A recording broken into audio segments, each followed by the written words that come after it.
च सुरेन्द्रे च कौशिके पाद संस्पृशि निर्विशेष मनस्काय श्री वीरस्वामिने नमः।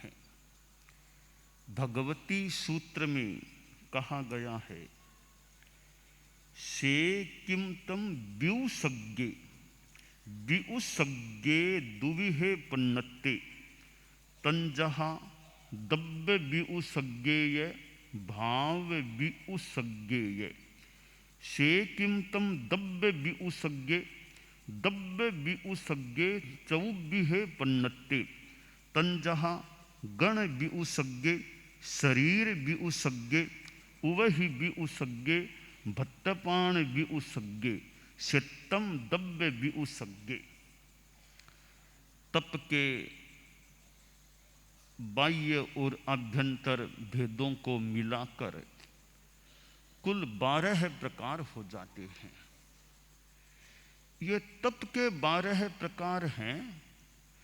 इन्हें एक अपेक्षा से निर्जरा के 12 प्रकार भी कहा जा सकता है।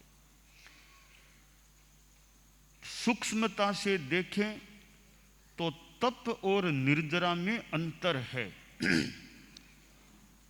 तप कारण है और निर्जरा कार्य है। तप करने से निर्जरा होती है, तो जो होती है वो कार्य है, वह निर्जरा है। उसके होने में जो कारण है, साधन है, उपाय है, वह है तप। तो ये 12 प्रकार वैसे वास्तव में तप के 12 प्रकार हैं, किंतु इनसे जो प्राप्ति होती है वह निर्जरा है। और कारण और कार्य में अभेद कर लें कि कारण कार्य, कारण से होने वाला कार्य दोनों एक से ही हैं, दोनों को एक मान लें, अभेदोपचार कर लें, तो जो तप के 12 प्रकार हैं उनको निर्जरा के 12 प्रकार भी कहा जा सकता है, कहा गया है। वैसे वास्तव में ये तप के 12 प्रकार होते हैं। जो 12वां प्रकार है, यानी आभ्यंतर तप का 6ठा और कुल 12 प्रकारों में तप का 12वां प्रकार है, वह है व्युत्सर्ग। भगवती सूत्र में व्युत्सर्ग पर प्रकाश डाला गया है कि व्युत्सर्ग 2 प्रकार का होता है।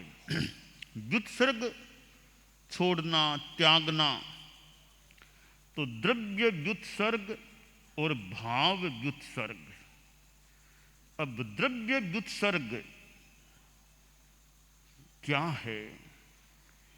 वो है कि एक चीज को छोड़ना, पदार्थ को छोड़ देना, चीज को छोड़ देना, जो बाहर के रूप में छोड़ना हो जाता है, वो द्रव्य व्युत्सर्ग है। उसके 4 प्रकार बताए गए हैं। गण व्युत्सर्ग, दूसरा शरीर व्युत्सर्ग, तीसरा उपधि व्युत्सर्ग, चौथा भक्तपान व्युत्सर्ग। यह त्याग सबसे पहला प्रकार बताया गया, गण व्युत्सर्ग, कि गण को भी कभी छोड़ देना, संग को भी छोड़ देना। यह वैसे बहुत बड़ी बात है। वर्तमान में हमारी जो व्यवस्था है उसमें यह सामान्यतया गण छोड़ने की विधा सामान्यतया मान्य नहीं है, अच्छी नहीं है, यानी मोटा मोटी नहीं करने की है। प्राचीन काल में जब थोड़ा विशेष एक साधना का क्रम का प्रसंग होता तो संग मुक्त साधना की भी बात आती है कि एकाकी साधना, अकेला साधना करो।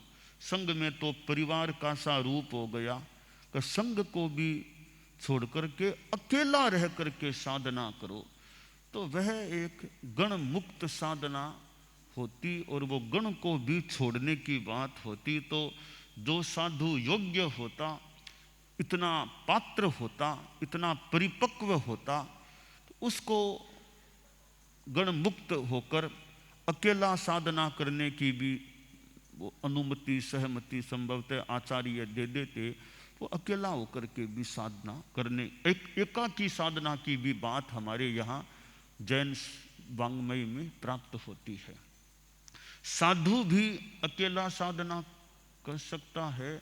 स्वयं आचार्य भी इच्छा कर ले कि मैं भी अब अकेला होकर के साधना करूं। इतने समय तक संघ की सेवा की है, अब अपनी आत्मा की विशेषतया साधना करूं, संग मुक्त होकर के अकेला, कोई मेरे साथ नहीं रहे, अकेला रह करके साधना करूं। तो क्या आचार्य की इच्छा हो जाए कि मैं अकेला होकर साधना करूं, तो क्या ठीक है, आचार्य भी अकेला होकर साधना कर सकता है, संग से मुक्त हो सकता है। परंतु कि आचार्य को अगर संग को छोड़ना हो और अकेला विशेष साधना करना हो, तो आचार्य के लिए जरूरी है कि पहले उत्तराधिकारी की संघ की भावी व्यवस्था कर दे।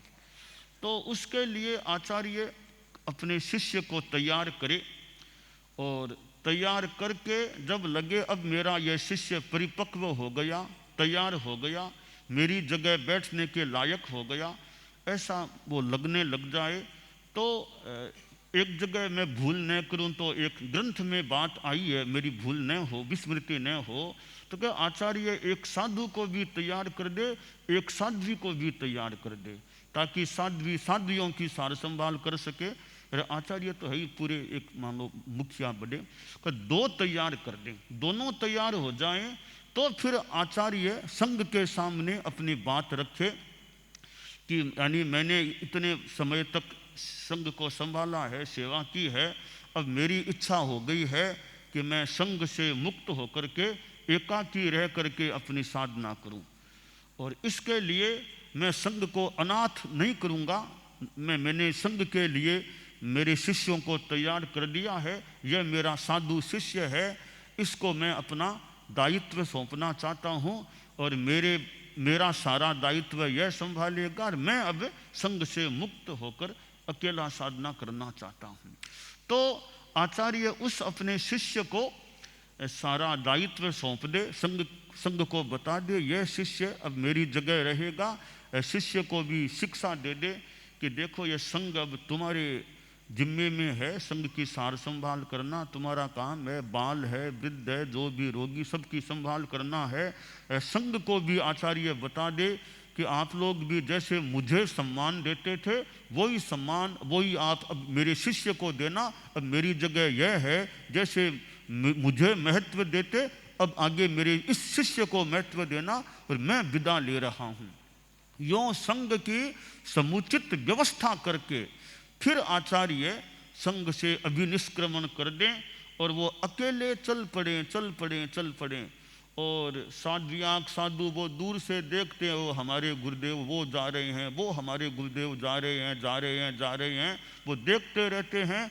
जब वे आंखों से ओझल हो जाते हैं चलते चलते, तब उपाश्रय के वे अंदर आ जाते हैं और सोचते हैं भी देखो हमारे गुरुदेव ने कितना कठोर रास्ता लिया है, अकेले साधना के लिए चल पड़े हैं। और आचार्य अपने शिष्य को भी यह शिक्षा देते हैं कि देखो जैसे मैंने यह विशेष साधना का निर्णय लिया है, देखो तुम भी ना अपने शिष्य को तैयार करके मौका आए तुम भी मेरी तरह कभी अकेला होकर के साधना करना। यूँ अपने शिष्य को भी एक संदेश देते हैं उत्तराधिकारी को। ऐसी बातें सब प्राचीन साहित्य में प्राप्त होती हैं, किंतु वर्तमान में यह एक तरह से एक नहीं करने लायक जैसा कार्य है कि आचार्य को वर्तमान में ऐसा, कम से कम हमारे धर्म संघ की परंपरा में, कि ऐसा आचार्य को नहीं करना होता है कि संघ को छोड़ करके अकेले साधना करें। वो तो ज़्यादा से ज़्यादा ही करना हो तो गुरुदेव तुलसी की तरह तो फिर भी कोई कर ले, ज़्यादा से ज़्यादा करना हो तो गुरुदेव तुलसी बन जाए, अपना पद छोड़ दे, पद शिष्य को सौंप दे, खुद अपना जो ज्ञान स्वाध्याय जो करना उसको गण में रहते हुए अपनी साधना करो। संग को छोड़ना नहीं चाहिए। यह वर्तमान परिप्रेक्ष्य की बात है। तो भगवती सूत्र में आया है कि गण व्युत्सर्ग, गण को भी छोड़ देना, यह भी एक निर्जरा के जो 12वें भेद की एक शाखा है, एक अंग है कि संग का त्याग कर देना। दूसरा प्रकार है द्रव्य व्युत्सर्ग में शरीर व्युत्सर्ग, शरीर को छोड़ देना। शरीर व्युत्सर्ग, हम कायोत्सर्ग पर ध्यान दें। यह कायोत्सर्ग, शरीर की सार संभाल, शरीर के प्रति ममत्व छोड़ देना।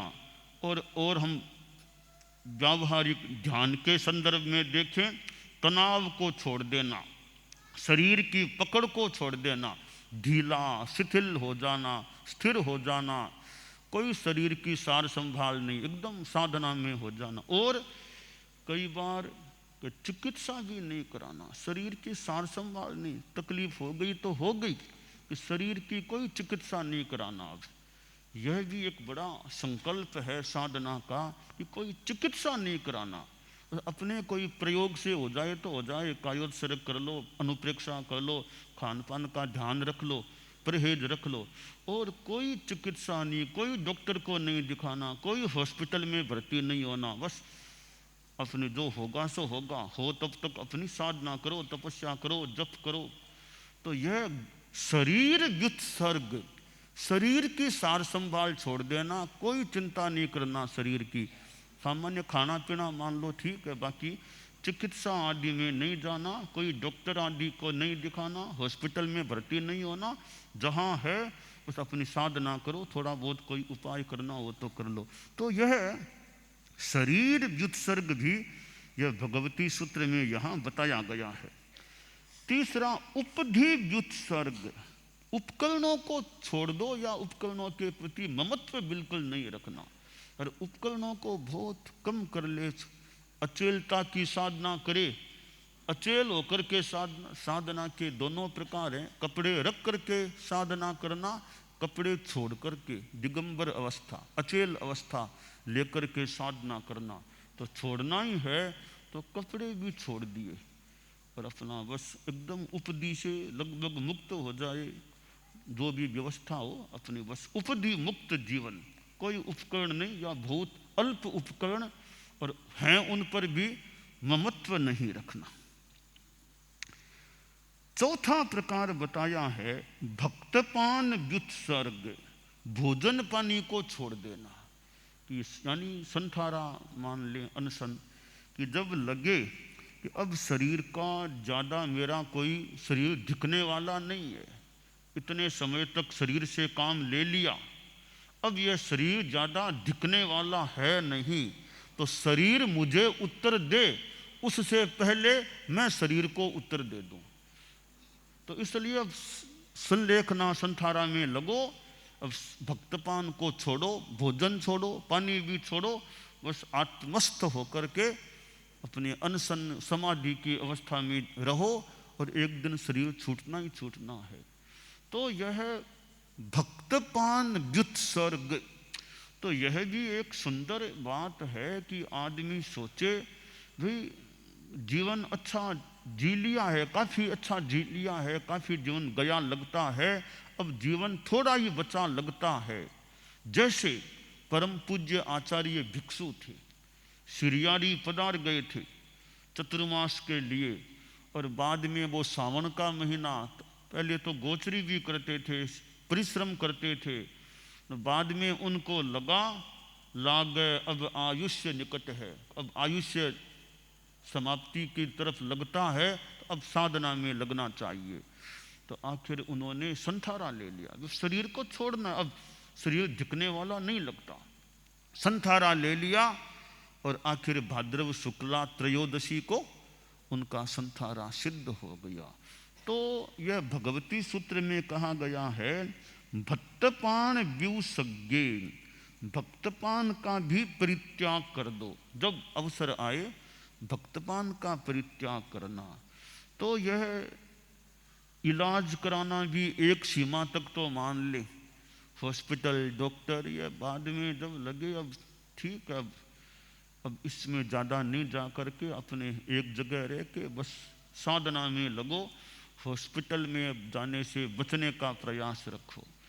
तो यह भी एक बहुत साधना की बात है भी कि अब एक उम्र आ गई, अब शरीर से काम इतना ले लिया, अब साधना में लगो।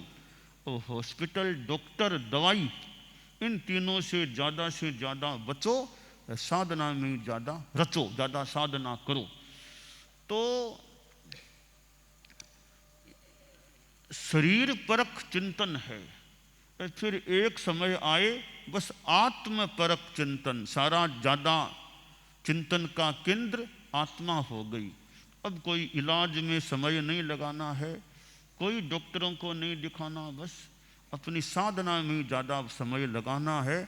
अब शरीर छूटे, शरीर तो कभी छूटना ही है, अब मेरा ध्यान शरीर में ज़्यादा न रह करके आत्मा में ही लगे बस, तो मेरी आगे का रास्ता मेरा अच्छा बने। तो यह एक प्रशस्त चिंतन है कि एक अवस्था तक तो मान लो डॉक्टर को भी दिखा दिया, हॉस्पिटल चले गए, अब इतनी उम्र आ गई है, अब शरीर में ज़्यादा कोई दम है नहीं, तो फिर इतना अब क्या शरीर का ध्यान देना, आत्मा का ज़्यादा ध्यान दें, त्याग तपस्या संयम इसमें ज़्यादा लगें, और हॉस्पिटल से जहाँ तक हो सके निवृत्ति रखें, बस अपनी साधना में ज़्यादा रहना है। तो ये भगवती सूत्र में जो व्युत्सर्ग, वो द्रव्य व्युत्सर्ग के 4 प्रकार बताए हैं, इनसे भी हम एक शिक्षा ले सकते हैं कि समय आने पर भक्तपान व्युत्सर्ग कर देना, और उपधि व्युत्सर्ग का भी यथासंभवतया प्रयोग करना, ज़्यादा उपकरण उपधि नहीं रखना। शरीर व्युत्सर्ग का भी, शरीर से भी मोह नहीं, कायोत्सर्ग अनासक्ति और अपनी स्थिरता शिथिलता वो भी प्रयोग करें। और गण व्युत्सर्ग है वो वैसे वर्तमान में इतना प्रयोग में लाने का नहीं लगता, कोई समय में इसका भी महत्व रहा है।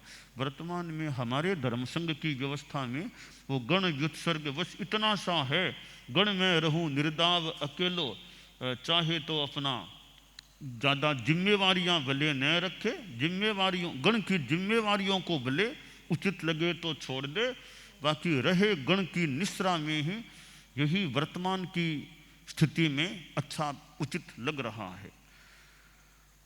तो यह व्युत्सर्ग की जो बात है, यह द्रव्य व्युत्सर्ग की बात है। आगे भाव व्युत्सर्ग भी बताया गया है, उसके 3 प्रकार हैं कि कषाय व्युत्सर्ग, संसार व्युत्सर्ग और कर्म व्युत्सर्ग।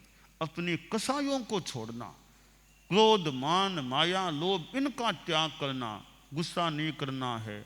अब मुझे कोई कुछ भी बोलने में भी मुझे कड़ा नहीं बोलना किसी को, अब कुछ नहीं कहना, तो अब आदमी जिम्मेवारी छोड़ दे, फिर ज़्यादा कड़ा करने की ज़रूरत क्या है। आचार्य श्री तुलसी आचार्य थे, तब तो मान लो किसी को उलाना भी देना पड़ा, कुछ कहना भी, पद छोड़ दिया। अब महाप्रज्ञ जी जाने, मुझे मतलब नहीं, महाप्रज्ञ जी जाने, अब मेरा मैंने छोड़ दिया दायित्व, तो दायित्व छोड़ दे, उसके बाद आदमी को क्यों तो कहना, अपना काम से काम करो, जिम्मेवारी है नहीं, फिर क्यों किसी को कड़ा कहना पड़े। तो यह कषाय व्युत्सर्ग, जिम्मेवारी है तो भी कषाय से बचने का प्रयास रखना यथासंभवतया चाहिए। न गुस्सा न अहंकार न माया न लोभ, सब अकषाय की साधना, तो कषाय को छोड़ देना। 11वें 12वें गुणस्थान में तो अब पूर्णतया यह कषाय व्युत्सर्ग हो जाता है। कर्म व्युत्सर्ग, सारे 8 कर्म छोड़ दे, 8 कर्म कट जाए। 14वें गुणस्थान की संपन्नता के साथ या ठीक बाद या अगले समय में मान लो प्रथम समय ना सिद्ध 4 कर्माना अंश कब, तो फिर 8 कर्मों का व्युत्सर्ग हो जाता है। तो यह भाव व्युत्सर्ग है कि कषाय का व्युत्सर्ग, संसार का व्युत्सर्ग और कर्म का व्युत्सर्ग। तो ये जो व्युत्सर्ग हैं, जो 2 प्रकार के हैं, द्रव्य और भाव, तो ये सारी ये संसार में जन्म मरण की परंपरा ही समाप्त हो जाए, नरक, तिर्यंच, मनुष्य, देव चारों गतियों से मुक्ति मिल जाए, पांचवी गति वो मोक्ष का स्थान प्राप्त हो जाए। इस प्रकार ये तप के 12 प्रकार भगवती सूत्र में यहाँ 25वें शतक में बताए गए हैं। मैंने पिछले कई दिनों में ये तप के प्रकारों पर कुछ प्रकाश डालने का, और यह भगवती सूत्र में आधार है ही, प्रयास किया है। तो यह जो व्युत्सर्ग है वो 12वां और अंतिम प्रकार है, और बहुत ही महत्वपूर्ण प्रकार है कि जहाँ कर्म व्युत्सर्ग की बात आ गई, शरीर व्युत्सर्ग की बात भी है, और यह संसार व्युत्सर्ग की बात है, भक्तपान व्युत्सर्ग की बात है, और उचित समय में वो संग परित्याग की भी बात है। तो बहुत ही उच्च स्तरीय यह साधना व्युत्सर्ग की कुछ संदर्भों में मानी जा सकती है। तो तपस्या के जो 12 प्रकार हैं वो हम अपने ढंग से जो सूट करे, जो अनुकूल पड़े, उनका प्रयास करें। और चतुर्मास में तो तपस्या के विभिन्न प्रयोग यहाँ भी जो सामने आए हैं, और ये 12 ही प्रकार है। यथा योग्य इनको हम उपयोग में लें और अपनी आत्मा को परम कल्याण की दिशा में आगे बढ़ाएं, यह काम्य है।